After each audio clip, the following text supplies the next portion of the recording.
앞으로 나와서 오늘 또 마무리 발언도 해주시겠습니다.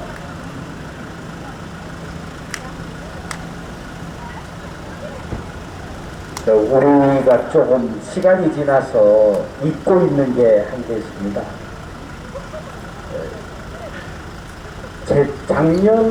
재작년이었나요? 작년이네. 작년 2월 24일 날 무슨 일이 있었는지 기억하십니까?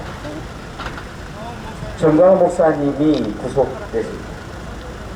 구속의 명분으로 김동연이라는 영장 전담판사가 내세운 것이 공직선거법 사전 선거운동, 선거운동할 자격이 없는 사람이 선거운동을 했다. 박정기를 틀어서 얘기를 했다. 그 다음에 도주의 우려가 있다. 그래서 구속을 했습니다. 근데 이 말씀을 왜 드리게 됐는지 이해를 하실 겁니다. 권순일이라는 자가 명백하게 방송 토론에서 이재명이 형 강제 입원에 대해서 거짓말을 했는데 이것에 대해서 말도 안 되는 이유로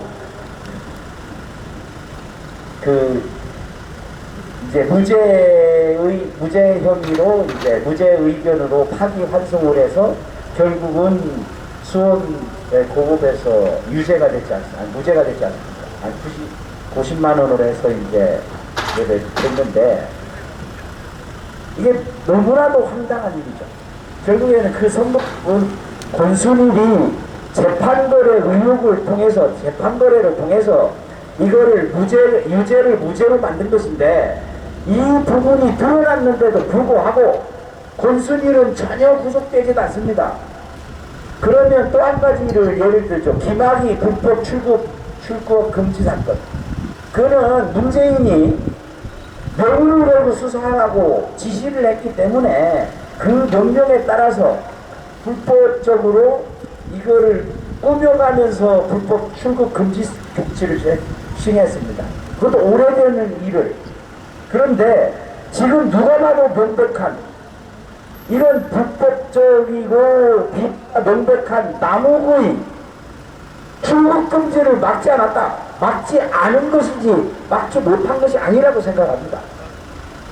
그러면 도대체 대한민국의 정의가 어디에 살아있느냐 라는 의문을 제기할 수 있고, 문재인이 취임해서 얘기했던 공정과 평등과 절차가 정당하고 이런 개뿔 같은 소리라고 하는 것이 이거 터무니없는 말이라는 것이 명백하게 사실로 입증된 것 아니겠습니까?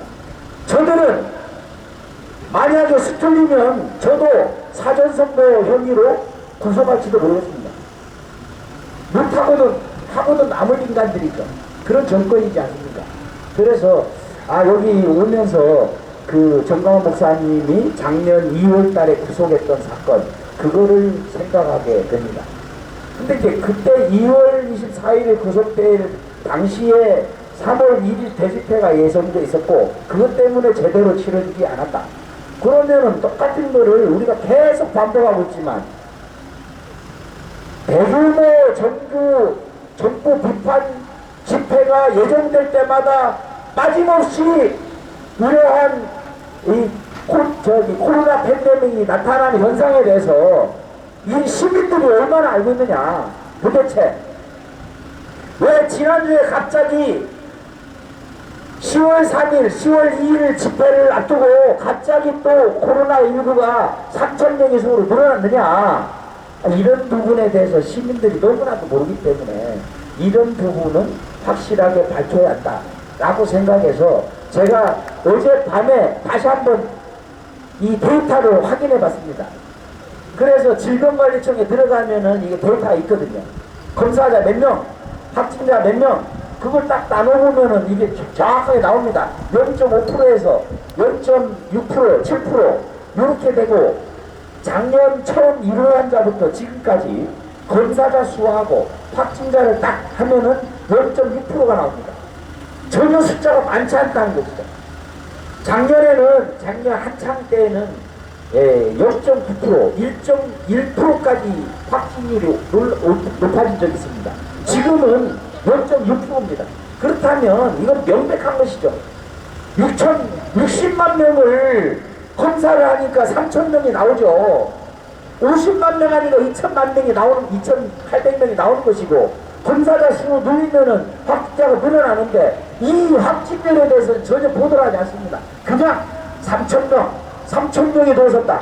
이렇게 방송하고 이렇게 언론에서 떠드니까, 그냥 국민들은, 시청자들은 아무 생각 없이 그냥 한다 이 말이죠. 그러면서 또다시 얘기를 합니다. 저렇게 손가락질하는 저런 인간들이 있기 때문에 문제가 된 거죠. 그래서 정신을 좀 어디다 팔고 있는지, 이성이 어디다 있는지, 머리에 총을 맞았는지 우리 국민들이 스스로 생각을 해야 되지 않겠느냐, 이렇게 생각합니다. 이상입니다.